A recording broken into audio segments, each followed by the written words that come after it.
Christmas morning was supposed to be quiet. I had just left for the hospital with my two toddlers. My youngest had a fever that wouldn't break, and the older one clung to me like she knew something was off.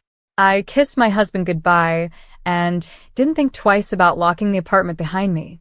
By noon, my phone was flooded with calls I didn't answer. I was pacing hospital corridors, distracted by my daughter's Ford drip and the distant sound of Christmas music from the nurse's radio. But back at home, something else was happening. My mother and both my sisters showed up at my apartment with their kids, and armfuls of groceries, balloons, tinsel, and matching sweaters. They had a key, the one I'd given Mom just in case years ago. But the twist? They brought a locksmith with them. While I was gone with two sick kids, they were planning to throw a Christmas party in my apartment. Without me. They changed the locks. They emptied my fridge. They rearranged the furniture. They opened the windows and blasted holiday music while sipping wine like queens in a castle that wasn't theirs. Until they unlocked the door with their brand new key and came face to face with something that made all three women scream. Something I had quietly planned for. You see, I knew my mother. I knew my sisters. And I knew that if I left even a crack in the door, they would push it wide open and make themselves at home again. Because they'd done it before. Last year, it was my eldest sister's baby shower. She used my living room because it had the best light. The year before that, Mom hosted Thanksgiving in my apartment while I was on a work trip, without even asking. They had always treated my space like a free Airbnb with better snacks. But this time, I was ready. 2 weeks ago, I overheard my sister whispering on the phone during a visit. Something about Christmas brunch at Lisa's. That's me, and don't worry, she'll be out with the kids. That night, I made a decision. I installed hidden cameras. I moved all the valuables. I cleared my bedroom. And then I did one more thing, something so bold it gave me chills. I hired a professional cleaning crew to trash the place. Not with garbage, but with visual chaos. Fake blood splattered on counters. Torn clothes scattered across the floor. Broken ornaments and red handprints on the mirrors. It looked like a crime scene. So when they turned that new key and opened the door, they thought they walked in on a massacre. My mom screamed first. It wasn't just a little yelp. It was a full, guttural, throat-tearing scream that echoed down the hallway. My sisters followed, gasping, clutching their children, dropping the gift bags and tinsel they came in with. The Christmas music still played from their speaker as they stared in horror at what looked like a blood-smeared living room. Shattered ornaments crunched under their boots. A ripped stuffed animal lay in the hallway like some poor victim. One of the kids began to cry. Another whispered, "Is Auntie Lisa okay?" They didn't call the police. They called me. 20 missed calls. Then 20 more. All from Mom and my sisters, alternating between frantic voicemails and panicked texts. "Lisa, are you okay? Why is your place destroyed? Where are you?" But I didn't answer. Not right away. I was at the hospital, feeding my toddler soup and calmly listening to the phone buzz nonstop in my purse. It buzzed. And buzzed. And buzzed. Then came the last message. "We changed the locks for nothing. We thought you'd be grateful. But you're insane. Who does this?" "Oh, Mom.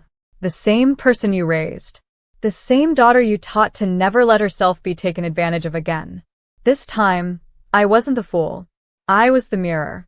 By the time I returned home that evening, the hallways smelled faintly of panic and pine sol. The scene had been scrubbed, not by professionals, but by them. Gone were the fake blood smears and broken ornaments. The torn fabric had been bagged up. The handprints wiped away. Even the rug had been turned over, like erasing guilt with carpet fibers. But what they couldn't erase, the cameras, hidden in the bookshelf, in the teddy bear's eye, above the curtain rod. Every second had been recorded. My mother's self-righteous monologue as she ordered the locksmith to hurry up before she gets back.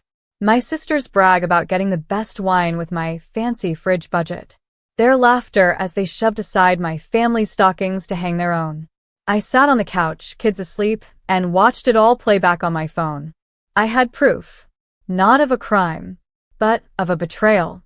The next morning, I sent a video.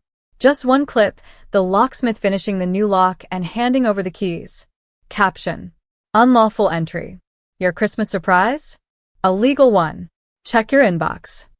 Then I sent the footage to our landlord. Because here's the thing, I don't need revenge that shouts. I need revenge that evicts. The fallout came faster than I expected. At 9:07 a.m., my phone rang. It was my landlord's assistant. Her tone was curt, legal. We received disturbing footage regarding unauthorized entry into your unit. Are you safe? Yes, I said calmly. But I'd like to press for trespassing and lock tampering. She didn't even hesitate. Understood. You'll be contacted by legal. The tenants in the video will be banned from the property effective immediately. By 10:12 a.m., I received a flurry of messages from Mom. You're overreacting. We just wanted to make Christmas special. This is going to tear the family apart. Then finally, you've always been dramatic. You'll regret this. That's when I knew I was doing the right thing. For years, my family used guilt as a leash. Don't be selfish. You owe us. We're blood. You can't turn your back. But they never thought about what they owed me. Respect. Boundaries. Consent. I used to shrink at the thought of confronting them. I'd imagine my mom's disappointed face, my sister's mocking whispers. But now, I wasn't shrinking. I was standing. And their outrage wasn't a storm to fear. It was proof that their grip on me was breaking. The locks were changed once. But this time, so was I. The restraining order hearing was quiet. Mom didn't show. Neither did my sisters. Just their lawyer, fidgety, defensive, trying to downplay the footage as a misunderstanding and frame their Christmas invasion as a well-meaning surprise gone wrong.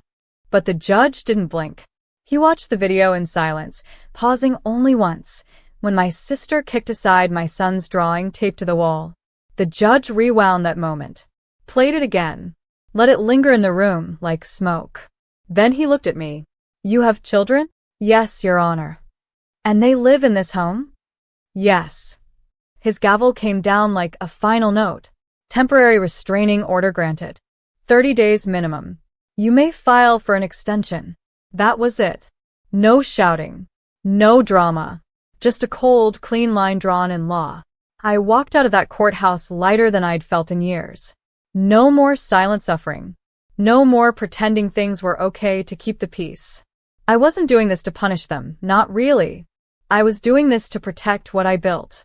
Later that evening, my son crawled into my lap with a candy cane and asked, "Are we safe now?" I hugged him tight and whispered, "Not just safe, baby. Free." The 30-day order was just the beginning. Because by the time the paperwork reached my mother, my landlord had already removed their names from the building access list. Their duplicate keys were void. The lobby camera alerts were set to notify me and the front desk if they even stepped inside the building. My mother tried calling. 27 missed calls. Then came the texts. "So you're really doing this? After everything we've done for you? You're choosing outsiders over your own blood?" I stared at the last one for a long time. My fingers hovered over the screen. And then I typed, "I'm choosing my children over chaos." Send. I didn't hear back after that. But that silence? It wasn't empty. It was peaceful.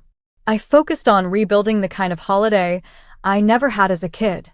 We made cocoa bombs, watched cheesy movies, built gingerbread houses that looked like they survived earthquakes, and laughed about it.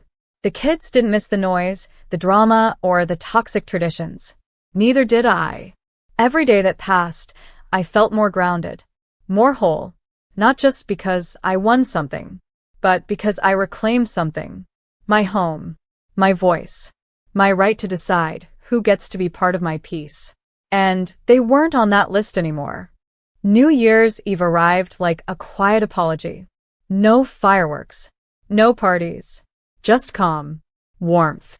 My kids in fuzzy socks, dancing in the living room, a casserole baking in the oven, and a playlist of old songs that didn't remind me of pain anymore. At 11:53 p.m., I lit a single candle on the kitchen counter. Not for celebration, but for closure.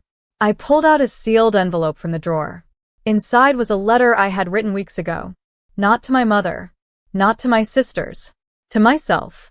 The woman I used to be, scared, accommodating, constantly shrinking to fit their version of family. And the woman I had become, steady, fierce, free. I read it in silence, then folded it up and placed it next to the candle. You made it, I whispered. At 12 a.m., the city outside erupted into cheers. But inside, it was just us. My son looked up and grinned. Is it midnight? It is, I said. He raised his sparkling cider. To the new year? To the new life, I smiled. Because this time, I wasn't walking into a year where I had to brace myself. I was walking and standing tall.